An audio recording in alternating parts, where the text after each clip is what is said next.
Alright everybody, we gotta talk about a problem that's been ever growing for a minute now. And that is the fact that legendary primary weapons serve no purpose, they're useless, they don't do anything for you, and honestly, I feel like I'm handicapping myself and doing myself a disservice when I use one. My favorite SMGs from all of the year, the Witch Queen, the Unforgiven, Callus Mini Tool, and the Ikelos SMG, they're just collecting dust now. They don't see any usage anymore. In the post 3.0 subclass world, why would I ever use one? You don't have a need to or a reason to. You have abilities that are absolutely running rampant all over the place, which on its own can justify not using a legendary primary ever again. Think about it. Each character has a way of spamming your abilities. Warlocks have Sunbracers. Titans, you have Bonk. And Hunters, have y'all seen Arc Hunters? They're nasty, bro. They're disgusting. And then maybe you are on a subclass where you can't quite spam your abilities nonstop, but that's when you just run the double special, bro. Y'all know how easy it is to run double special these days? Special Finisher only takes 3 armor charges, and all you need to do is just put on an orb making mod. For instance, a Bonk Titan or an Arc Hunter is going to run heavy-handed. So what do? You slap on a special Finny on your class item, and you just use a finisher every time you get 3 armor charges. It prints special ammo. You're never going to be struggling these days with double special like that. If you're on a grenade build, you would just swap heavy-handed for a firepower mod. And if you're on a less ability spam build, then in that case, you would just slap on a siphon mod for whatever special weapon you're using. The easiest example I could give would be our Forbearance and an Arc Siphon. Another thing that makes running double special easier these days as well is the fact that we just have more weapons with lead from gold on them. Popular lead from gold options in the Popular lead from gold options in the kinetic slot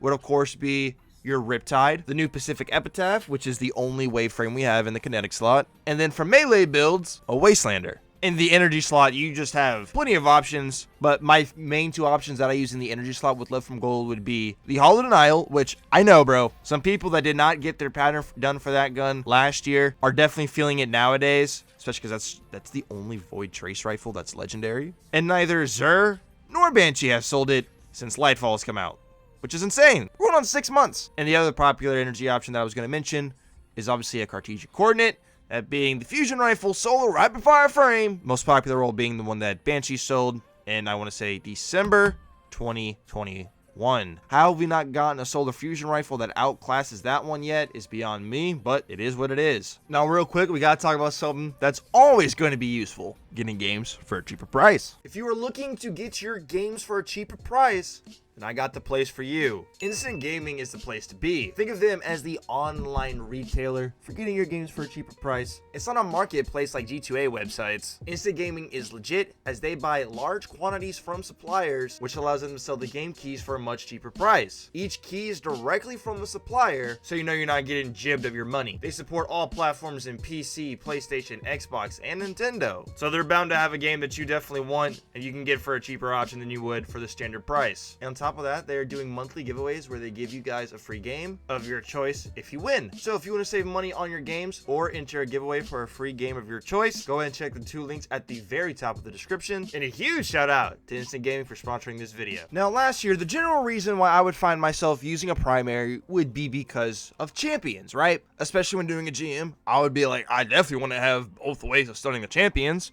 And back then, you'd have to force yourself to use whatever champion mod for whatever champion you're facing in that specific strike, right? Obviously, we had a few intrinsic exotics, but the main one people used last year was Arby for anti-barrier, still S tier today, right? But now, things have changed.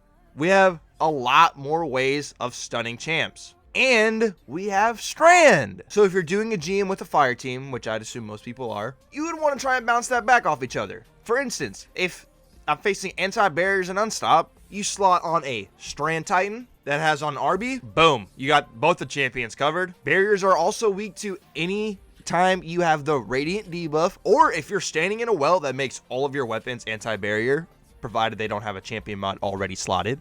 Volatile rounds, anti-barrier. Overloads, they get stunned by being suppressed. So Tractor Cannon, gotta shout out Tractor Cannon, my boy. But they also get stunned by being slowed. So a chill clip weapon is perfect. Chill clip Riptide, looking at you. They also get stunned by jolt effects. So Volt Shot, or if you're on an Arc subclass, boom, you're cooking there too. And unstops, I feel like, have the most freedom They also are the only champion that don't regenerate their health. But dude, you shatter them, Choke Riptide again, that stuns them.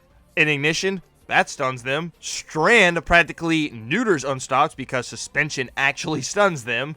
And then if you're on Arc and you activate the blinding effect, that will stun the champions as well. The point is, you have a lot of different ways to stun champions to where you should not be forcing yourself to be using a primary, even in a GM scenario. My most used GM loadout this season, RB, Forbearance, and a Hothead. And the last reason I want to talk about on why you should never use a legendary primary again is this beautiful chart made by Mossy. I'm going to link his Twitter account in the description if y'all want to go check him out. But basically what this graphic is talking about is the juggler effect and just how double special be working. So if you read the top bit, basically describing how ammo drops, they function on a timer-based system that gives you an increasing chance to spawn an ammo brick with any kill. Okay, this timer resets whenever a brick spawns, and this is obviously not referring to any finder drops. That's entirely different. If you look at the next little bit, while holding a primary, you get around 5 special bricks for every 1 heavy brick. If you're holding a special or heavy, your chance at getting that respective ammo drop is drastically reduced, even with ability kills. This is what's known as the juggler effect. This is why when you're running double special, you're getting a lot of heavy drops, because generally you're slaying adds with Forbearance, Agriceptor, or you're holding out one of your 2 special weapons and destroying with your abilities. But let us continue further on. If we look at just how bad this built-in juggler penalty is, if you're holding a special weapon, your chance at getting a special brick to drop is 85% worse than it is when you're holding either a primary or a heavy. If we look at the heavy side of things, when holding a heavy weapon, your chance at getting a heavy brick to drop for you is 80% worse than when holding a primary or a special weapon. Here is your double special bonus drop rate confirmed. Why this stuff is so damn juicy. It's just 3 times better. Flat out. It's just 3 times better, which is awesome. This is like a huge reason why people run double special. He then goes on to explain his methodology, basically on how we got these numbers. An average of 1,050 fusion grenade kills, burst curse, and shadow thralls on a 10-minute timer, right? The kills were measured using the triumph counter. Bricks counted by firing the weapon and picking up a brick 1 at a time. When possible, got a brick to drop immediately before starting next test. And then here is the chart itself. This man even calced the double primary, bro. No, don't use a double primary.